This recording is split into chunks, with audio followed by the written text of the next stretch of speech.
Bom dia, meus amados e queridos irmãos e irmãs, e por este mundo afora, pela graça de nosso Senhor Jesus Cristo, tem assistido a esses comentários da lição da Escola Sabatina que temos realizado já há quase um ano. Iniciamos essas gravações no final de maio agora, completa um ano. Começo de junho, completa um ano que nós começamos a gravar essas lições. E tão gostoso é do que, além de compartilhar na unidade, saber que por todo canto desse planeta podemos, numa escola sabatina gigantesca, nos conhecermos, mesmo que através dessa gravação, e termos o prazer de sentirmos as mesmas emoções com a palavra de Deus. É uma alegria para mim muito grande, é um prazer poder entrar dentro da sua casa, onde você está, através dessa lição, ser um instrumento na mão de Deus para transmitir a palavra do Senhor através da lição para você, aquilo que eu também estou alimentando da palavra do Senhor através da Escola Sabatina. Senhor Deus, agradeço-te, Senhor, e agradecemos como teu povo por lições tão maravilhosas que tu tens preparado para nós, para o nosso jornadear diário rumo a Canaã Celestial.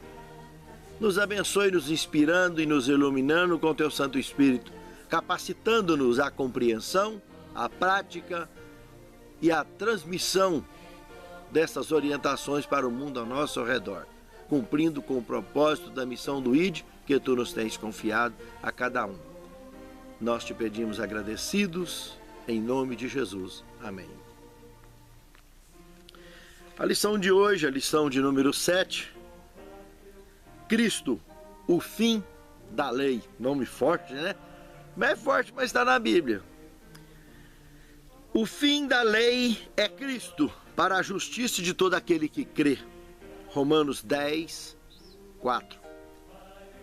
Apesar que dentro do original grego, a palavra mais adequada a ser colocada aqui não seria justiça, mas justificar. O fim da lei é Cristo para justificar todo aquele que crê. Que nisso consiste, inclusive, a justificação pela fé.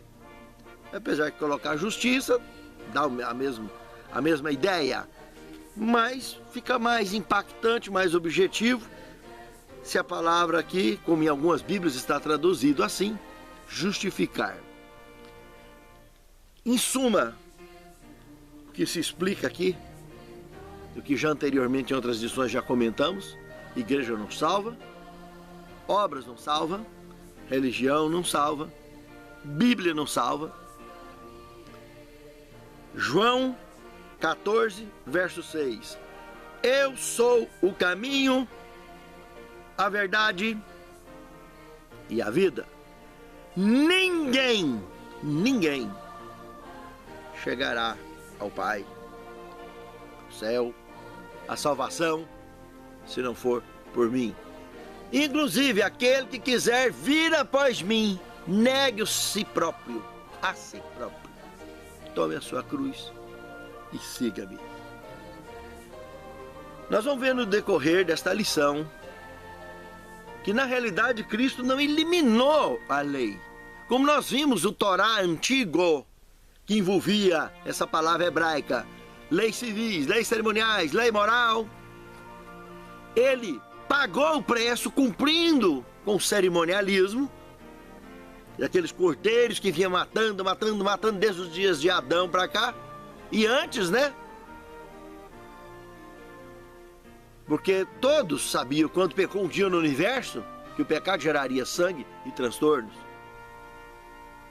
E na batalha do céu houve a apresentação do sangue do cordeiro. Eles o venceram pelo sangue do cordeiro. Lembra lá em Apocalipse 12, entre o verso 7 e o verso 12? A batalha. As leis civis, de acordo com a cultura e os tempos, se ajustariam, mas sempre baseada, fundamentada, alicerçada na lei moral, que jamais perderia o seu cunho, tanto que foi escrito em tábuas de pedra com o dedo do próprio Deus. Mas vamos aprofundar um pouco mais para ver onde a lição quer mostrar essa questão de Cristo, o fim da lei. No segundo tema, onde aumentou o pecado. Presta atenção nisso. Onde aumentou o pecado. Se analisarmos Romanos 5, 12 a 21, está falando aqui exatamente dos dois Adões. O primeiro que falhou e o segundo que venceu. Por um entrou o pecado e pelo pecado a morte.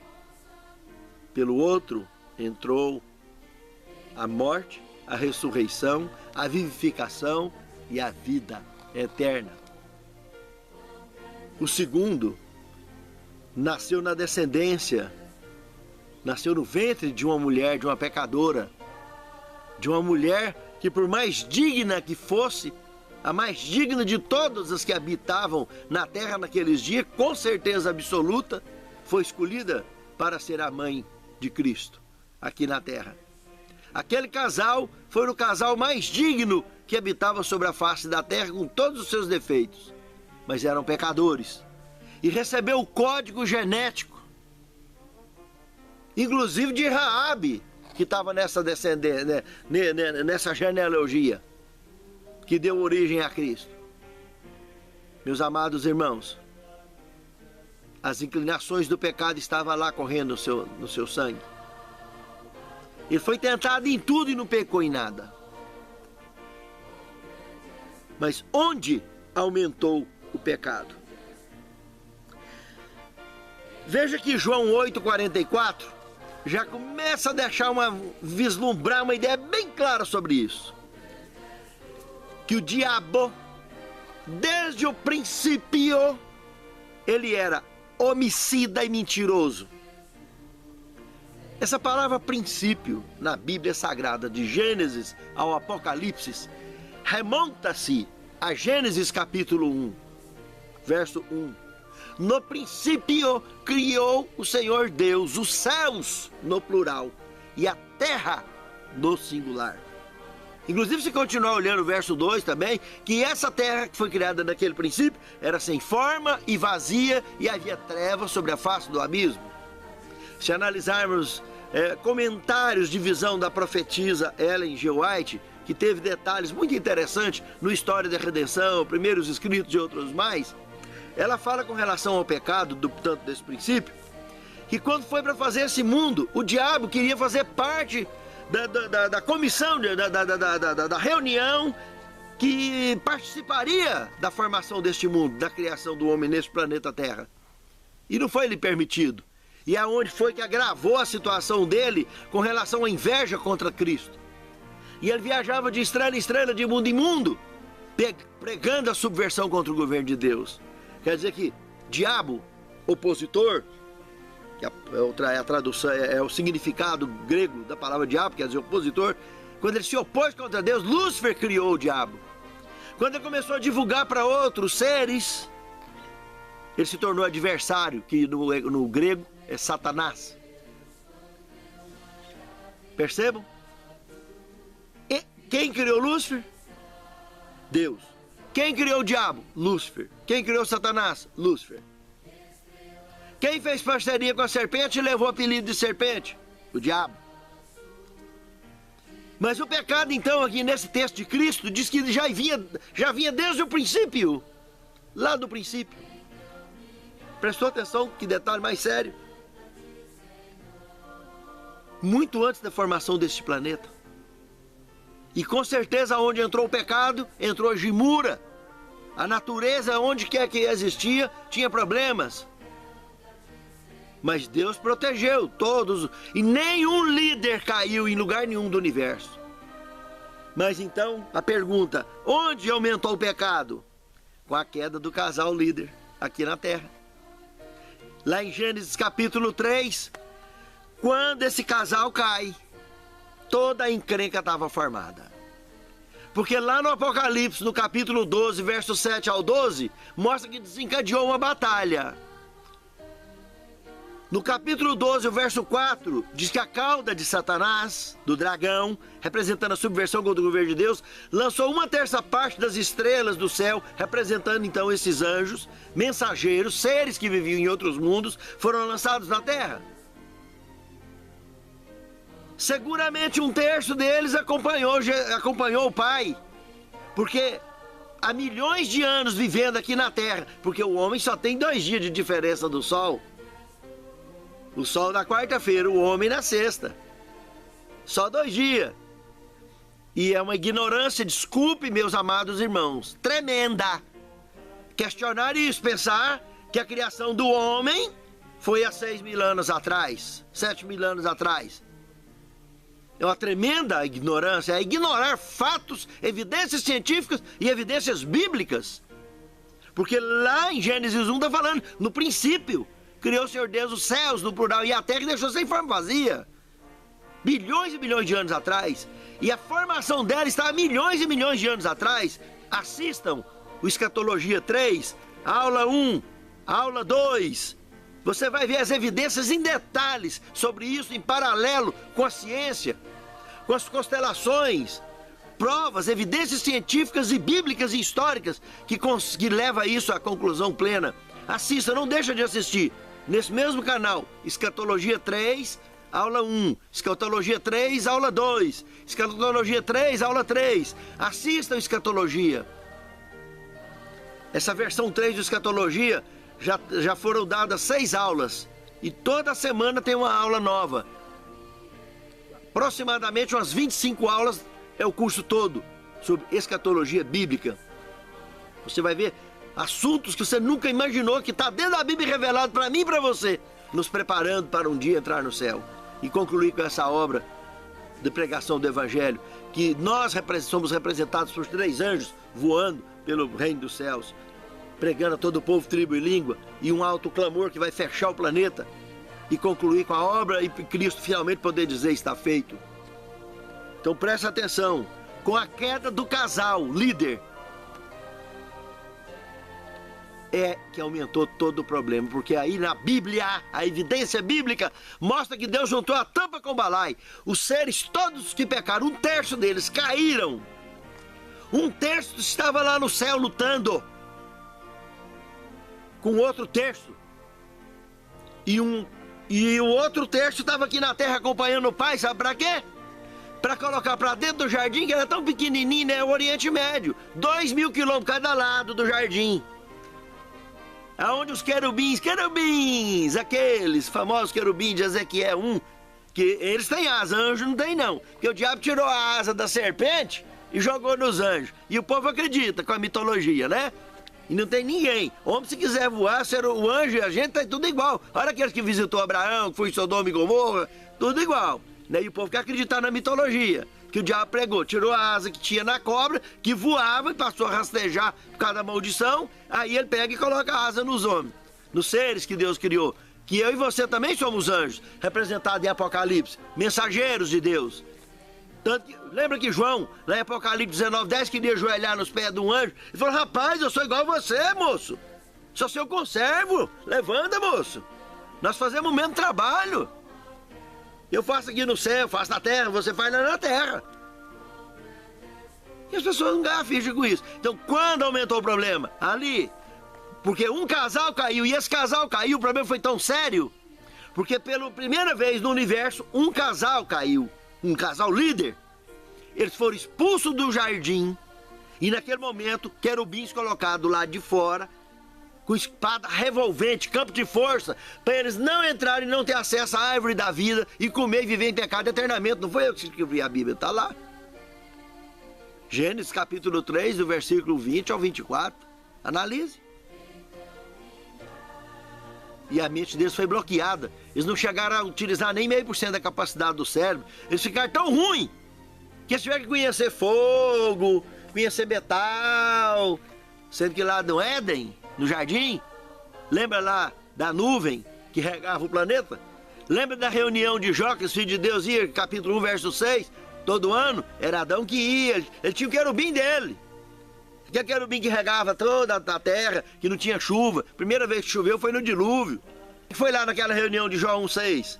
Lúcifer, Satanás, certamente com oportunidade de recuperar, mas ele que estava governando esse planeta, representando esse planeta. Até que Cristo tomou de vez, que não teve conserto da mão dele. Então quando piorou, quando o casal foi expulso. Agora qual foi o grande problema aí? Porque em milhões de anos, os descendentes de Adão no jardim, antes de Caim e Eva, os que nasceram lá dentro, já tinham seres que tinham pecado. Várias civilizações que, com evidência, vocês vão ver lá no Escatologia, na aula 6, inclusive. Escatologia 3, aula 6. Eu mostro lá os Jomons, por exemplo, que deu origem aos futuros japoneses.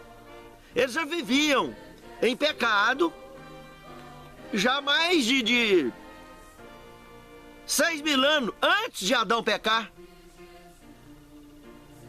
E várias outras civilizações também, que já viviam em queda. Na própria Índia, um dos contemporâneos, chamado Imperador Ugra, lá na Índia, que teve um filho caçula que chamava Isru, ele queria ocupar o lugar do filho mais velho, ele queria ocupar o lugar do pai, e criou um cisma chamado Isru. Isso aconteceu nos dias de Caim. Eles já eram pecadores. É duro de engolir essas coisas, porque está na evidência histórica. E a Bíblia deixa ideia sobre isso. Os Nefilins, que está aqui, quem são? São mensageiros que caíram. Homens, que é chamado aqui de valentes, que habitavam na terra.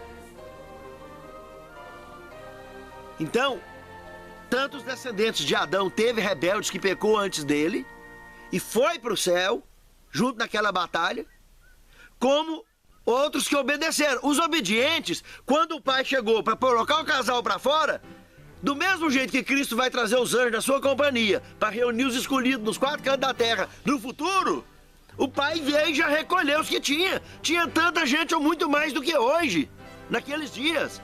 Recolheu, colocou dentro do jardim, e os que estavam em pecado, que já morava fora do jardim, nem pensar em entrar. E o campo de força que foi colocado lá fora, espada revolvente, é 2.000 quilômetros cada lado, a espadinha. Campo de força, não vê quem não quer. Assista a Escatologia, você vai ver. Então, onde aumentou o problema? Ali. O casal foi colocado, pelo que eles comeram da árvore da vida, eles ainda viveram 960 anos, Matusalém 965, 950, algum beirou 1000. Matusalém, o que mais viveu. Enoque foi levado vivo para o céu, 7º depois de Adão. Que é uma pessoa que está entre os membros, certamente, que possivelmente caiu, mas se recuperou. A ponto de, aos 365 anos de idade, mais ou menos, ele foi levado para o céu, transladado vivo. Como Elias, também outro pecador que viveu muito depois, foi transladado vivo porque recuperou-se pela graça de Deus e conseguiu ir vivo. Moisés morreu, a sepultura dele desapareceu lá em Deuteronômio capítulo 34, entre o verso 1 e o verso 5. E lá em Judas, verso 9, mostra ele sendo ressuscitado. Depois, Cristo lá no Tabor, São Marcos capítulo 9, verso 2 ao 6, mostra Elias e Moisés. Elias viveu 1000 anos antes de Cristo, Moisés 1500 anos antes de Cristo. Os dois veio visitar Jesus. Um representando todos os que serão arrebatados, vivos como Elias, e o outro representando todos os que serão ressuscitados para o encontro com o Senhor nos ares, compondo aquele quadro lindo e maravilhoso de 1 aos Coríntios 15, 51 e 53, do corpo corruptível sendo revestido pelo corpo incorruptível. Aquele corpo que, quando Cristo ressuscitou, ele não foi reconhecido, nem por Emaús, nem por Maria Madalena, nem pelos discípulos, lá na beira do lago. Ele tinha que fazer alguma coisa para eles lembrar que era ele. Ah, é o Senhor. Porque o corpo que é eterno é diferente do corpo comum. Porque o corpo comum é reconhecido. Lázaro foi reconhecido, Tabita foi reconhecida, o filho da viúva de Naim, porque eles voltaram a viver essa vida corruptível. Como aqueles que Elias ressuscitou, aquele menino, o que Eliseu ressuscitou, e assim por diante. Mas aonde o problema aumentou, o casal foi colocado para fora. E no casal líder, já foi bloqueado a mente deles. Hoje, o homem mais inteligente do mundo chega a usar 5% da capacidade do cérebro, 95%. Ele só vai desbloquear. Eis que vos digo um mistério, disse Paulo. Na verdade, nem todos vão chegar a morrer ou dormir, que a morte, essa morte que a gente conhece, é um sono. Na verdade, seremos transformados num piscar e fechar de olhos, desbloqueado. A vida eterna já está aqui dentro. É você que escolhe se você quer viver a vida eterna ou não. Pense nisso. Então, onde aumentou o pecado? Na expulsão do casal líder. Deus coloca o que prestava, que estava fora, para dentro. Os que já moravam dentro já ficou lá dentro. O jardim foi recolhido e levado embora para o céu. E lá no Apocalipse, capítulo 22, está ele lá. E o Pison, que era o principal que entrava e passava pela Arábia Saudita, deixava mais um braço à sua direita, que era o Gion, que é o Nilo, e à sua esquerda mais 2 braços, Eufrates e o Tigre. Esses 3, Nilo, Eufrates e Tigres, continuam aqui. O Pison foi embora, tá lá. E hoje, lá no Apocalipse, a gente vê ele saindo do trono de Deus, passando pela praça com as duas árvores da vida, a do jardim daqui com o jardim de Deus, que juntou os dois, um de cada lado do rio. Tá lá, não foi eu que escrevi a Bíblia. Não adianta encrencar comigo. Tá aí.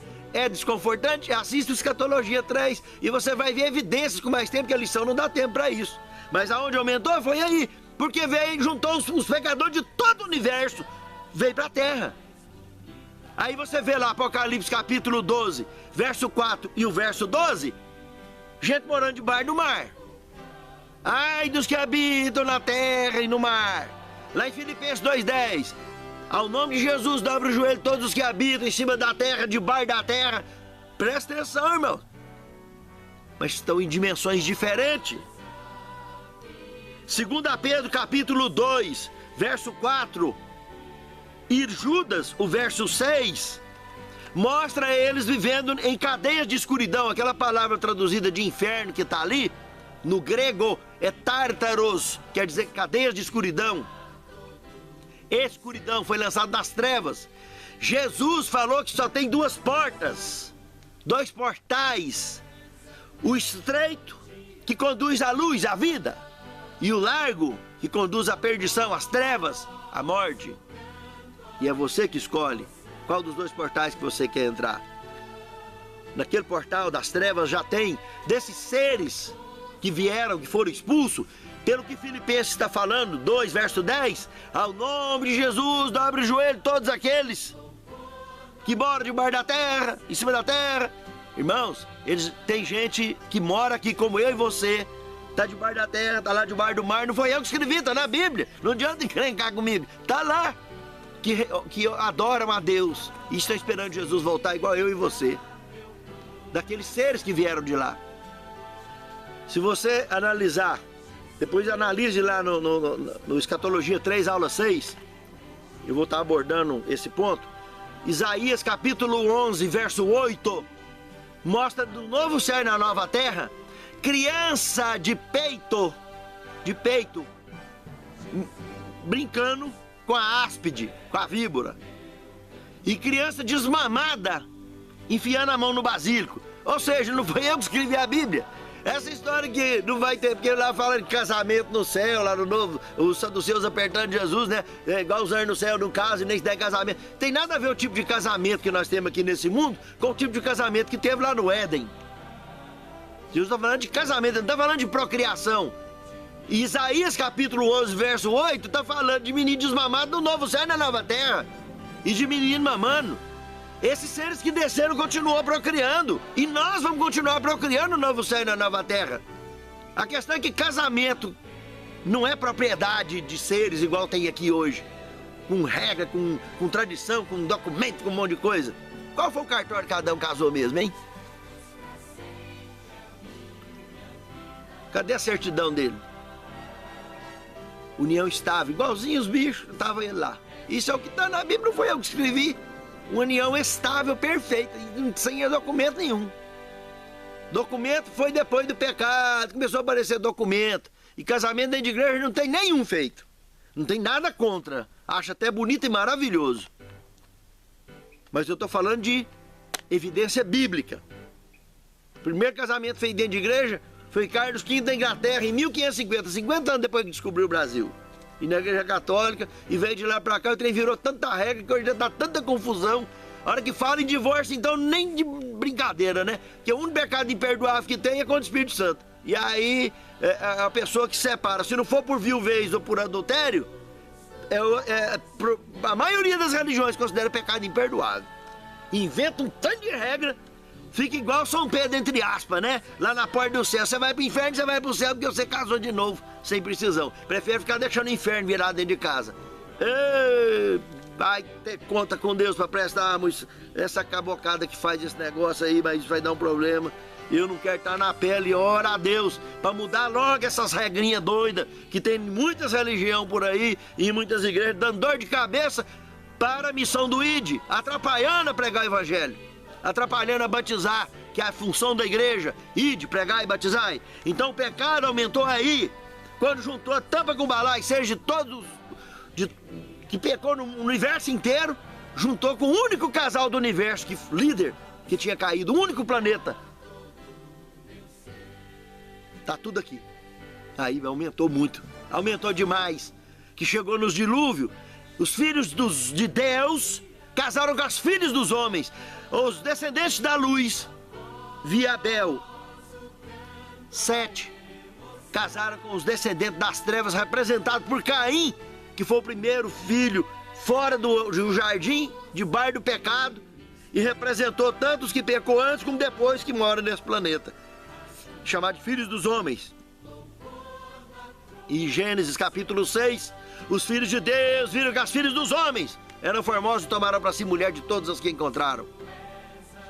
Coisa óbvia, né, meus irmãos? Nem Noé escapou. Os filhos dele, todo mundo casou com descendente de Caim. Não foi eu que escrevi a Bíblia. E o coitado de Noé ainda tinha uns probleminhas, que ele era alcoólatra. Vocês lembram disso? Pois é, e Deus conseguiu curar ele. Pessoas defeituosas como eu e você, como foi Noé, como foi outros mais, Salomão e etc., foram esses carinha que Deus chamou para servir a Deus. E nós somos chamados de filho de Deus.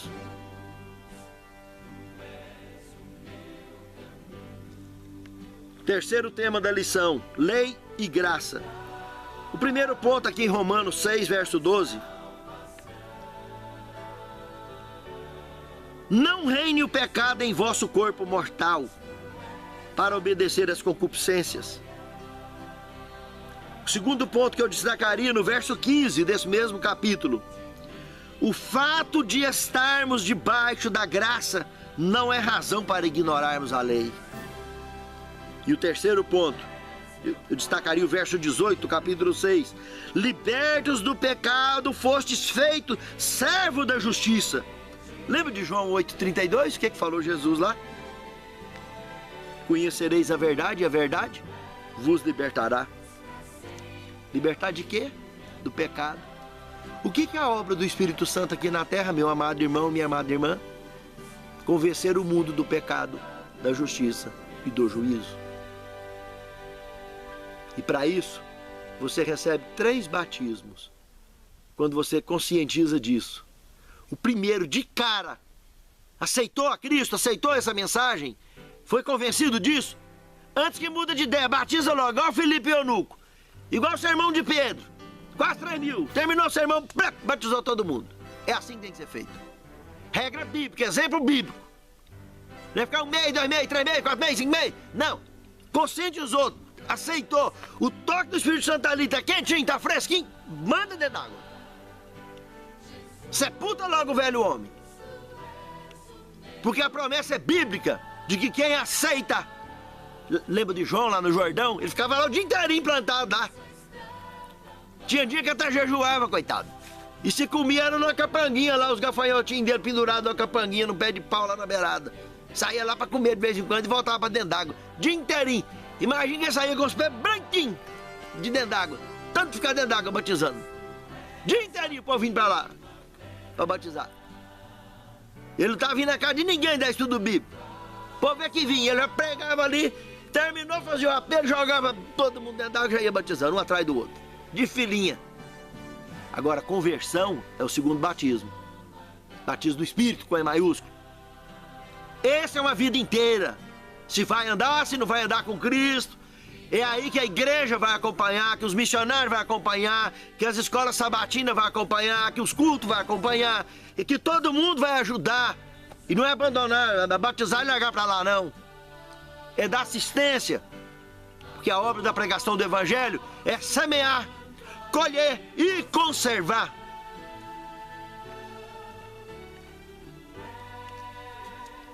E o terceiro ponto que eu queria chamar a atenção, aqui ainda, dentro desse contexto,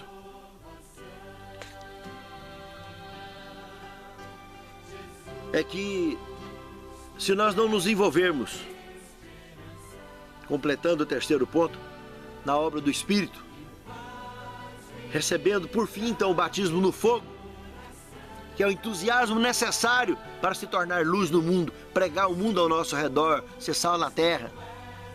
Eu não consigo me sentir bem e imaginar pessoas entrando no céu sem se envolver com esses 3 batismos, com essa obra.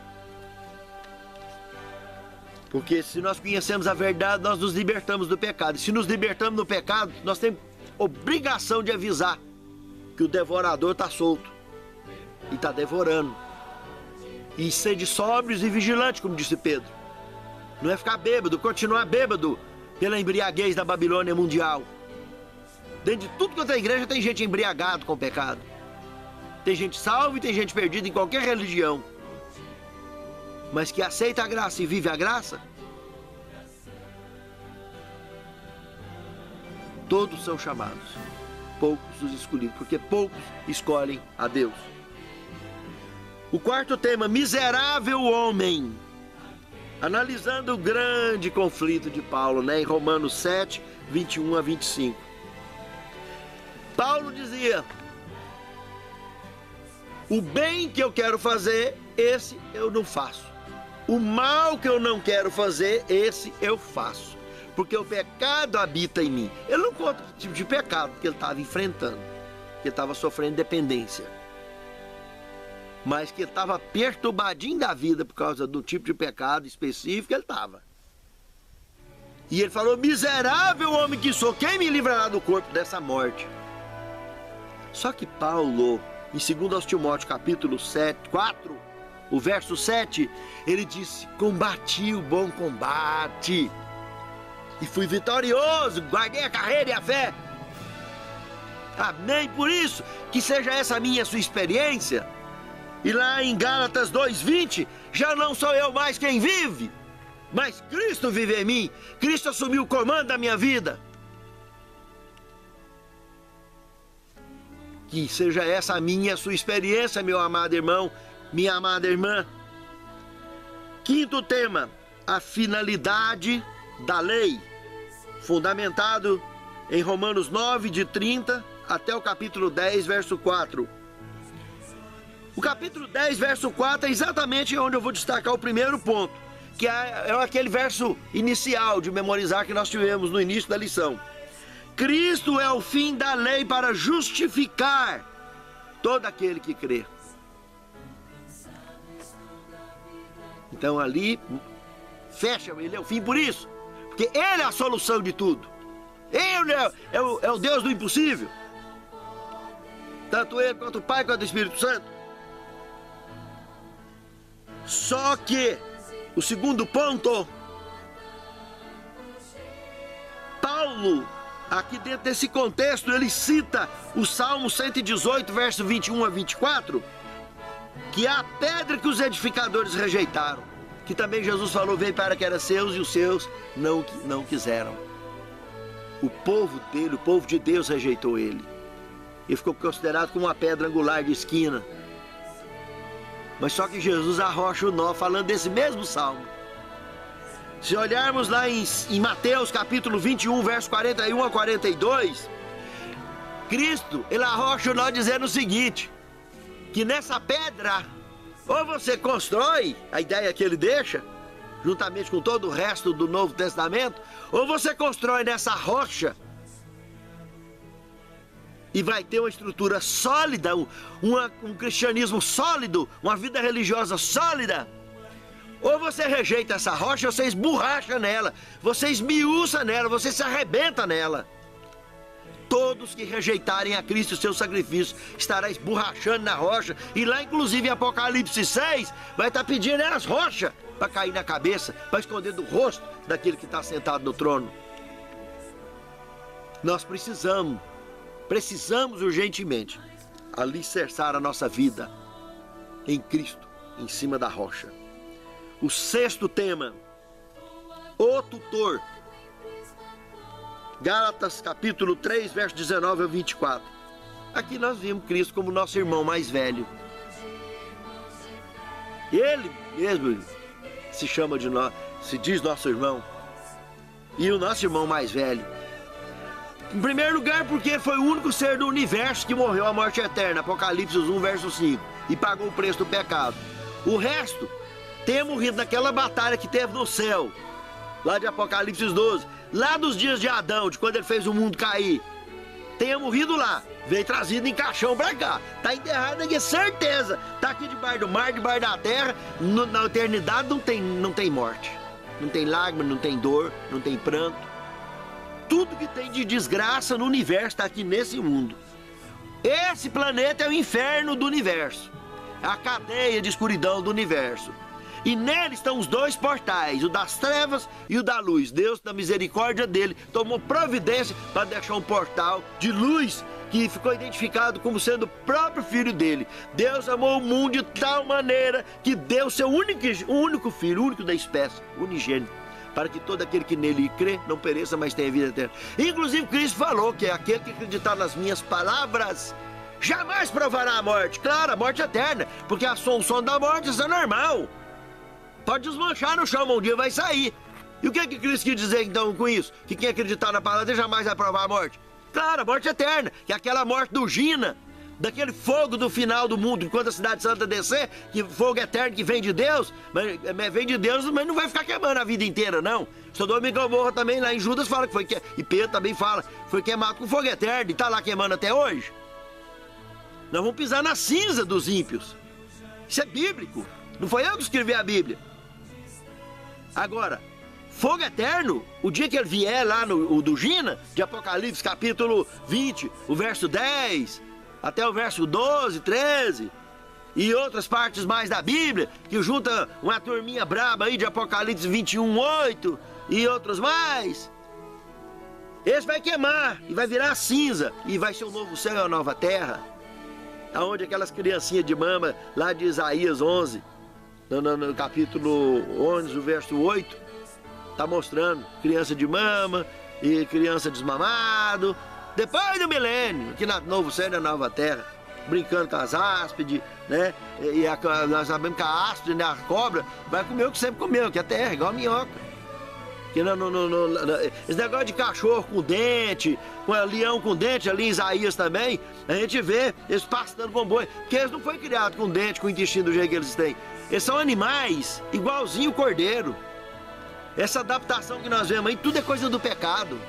E vai voltar a ser como era. Ninguém vai comer carne no novo céu e na nova terra. No novo céu e na nova terra, tudo vai voltar a ser como era. Então não tem animal carnívoro, ave carnívora. Tudo vai voltar a ser o que era na sua origem. Cada animal desse. E tem uns que ficou esquisito demais, né? Ficou feio demais. A gente mesmo ficou tão feio que nem é reconhecido. Jesus andou com os caras, viveu 33 anos aqui, 3 anos e meio andando junto com os caras, ressuscita, conversa com Maria Madalena um tempão ali, ela chorando, e ali espumando e falando, conversando com ele, aquela babeira danada, não conheceu ele, achou que era o zelador do cemitério. Os discípulos de Emaús andou lá umas 2, 3 horas com ele, aqueles 10, 12 quilômetros de distância ali de Jerusalém até na casa dele, não conheceu, só conheceu na hora que ele partiu o pão. Aí sumiu na frente deles. Pedro tá lá dentro d'água lá, né, igual veio do mundo, sem roupa nenhuma lá, em cima do nada. Eu não peguei nada, o dia inteiro nós pescando aqui, ó senhor, pegamos, não tem nada pra dar pro senhor de comer. Joga do outro lado, vocês vão pegar. A hora que eles jogaram do outro lado e pegou, pesou, João reconheceu. É o Senhor. E Pedro pulou dentro d'água de vergonha. Então, irmãos, esse corpo, nós ficamos tão feios que não somos nem reconhecidos. Nós vamos ser reconhecidos pelo timbre de voz, pelo jeitão de andar. Com o tempinho nós vamos ajustando. A não ser aqueles que continuam juntos, né? Marido e mulher de mãozinha agarradinhas, fiotinho tudo ali junto. Vai ficar diferente, não dá nada, mas vai ver quem que é esse. Mas aqueles que já morreram, tá, ressuscita, não vai ter tempo lá no céu, na eternidade, né? Os 1000 anos vai ficar lá e depois que voltar vai reconhecer um a outro. Coisa bacana, registrada na Bíblia. Então Cristo, nosso tutor, nosso irmão mais velho, ele assumiu a responsabilidade de cuidar dos irmãos mais novos, que somos nós, que ninguém provou a morte eterna, né? E há de abençoar o Senhor a todos nós, os nossos lares, que jamais provemos, né? Então, nós vimos que o modo que ele se tornou, através do seu exemplo, um conduto, um aio, que nos conduz a Cristo. E disse o seguinte: se me amardes, guardareis os meus mandamentos, se referindo ao decálogo ou à lei moral. Para finalizar o 7º tema, eu citaria um texto de Mensagens Escolhidas, volume 1, página 234 a 235, um trechinho pequenininho, gostoso, sobre a lei que essa profetisa cristã escreveu, essa escritora cristã. A lei nos revela o pecado, levando-nos a sentir nossa necessidade de Cristo e a fugir para Ele, em busca de perdão e paz, mediante o exercício do arrependimento para com Deus e fé em nosso Senhor Jesus Cristo. Que Deus abençoe a mim e a você, meu amado irmão, minha amada irmã. Que seja esse o nosso foco e a nossa meta. Senhor Deus, santifica-nos em Tua palavra, porque a Tua palavra é a verdade. Encha-nos do conhecimento do Teu reino e capacita-nos à prática do mesmo e ao ensinamento às pessoas que estão ao nosso redor. Capacita-nos a testemunhar de Ti e a preparar muitas almas para levar e entregar a Ti, aos Teus pés, quando Tu vier para nos buscar. Nos abençoe, continue nos dirigindo a nossa vida, no nosso trabalho, nos nossos propósitos, nos abençoando e nos dirigindo, para que em tudo Te agrademos e Te sirvamos em espírito e em verdade. É o que Te pedimos, agradecidos em nome de Jesus. Amém, Senhor.